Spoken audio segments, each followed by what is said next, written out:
एखाद्या नातेवाईकाच्या किंवा मित्राच्या कर्जासाठी जामीनदार होणे आता अधिक जोखमीचं ठरणार आहे। सर्वोच्च न्यायालयाने एका महत्त्वाच्या निकालात स्पष्ट केलं आहे की कर्ज थकल्यास बँका आता मूळ कर्जदार आणि जामीनदार या दोघांविरुद्ध एकाच वेळी दिवाळखोरी प्रक्रिया सुरू करू शकतात। या निकालामुळे बँकांना वसुलीसाठी मोठे बळ मिळाले असून गॅरंटरची जबाबदारी मूळ कर्जदाराच्या बरोबरीची असल्याचे पुन्हा एकदा अधोरेखित झालंय। नमस्कार, मी बालाजी शिंदे आणि तुम्ही पाहताय लोकाशा टीव्ही।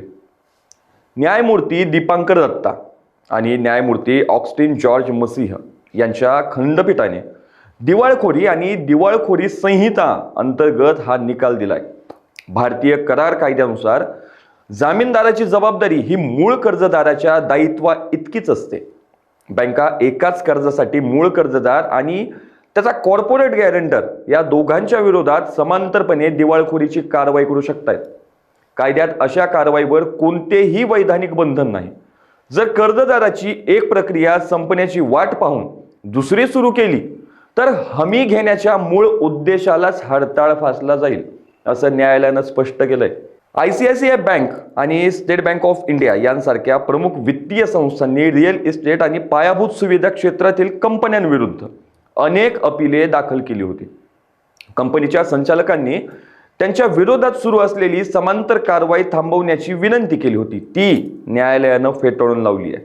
या आदेशानंतर बँकांना केवळ मूळ कंपनीच नाही तर जामीनदार म्हणून उभ्या राहिलेल्या कंपन्यांकडूनही थकीत कर्ज वसूल करण्याचे किंवा त्यांना दिवाळखोरीत नेण्याचे पूर्ण स्वातंत्र्य मिळालंय।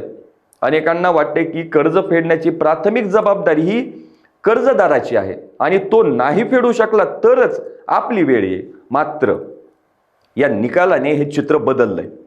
अंतरिम काळात जामीनदाराला कर्ज फेडण्यापासून कोणतीही सवलत किंवा सूट मिळणार नाही।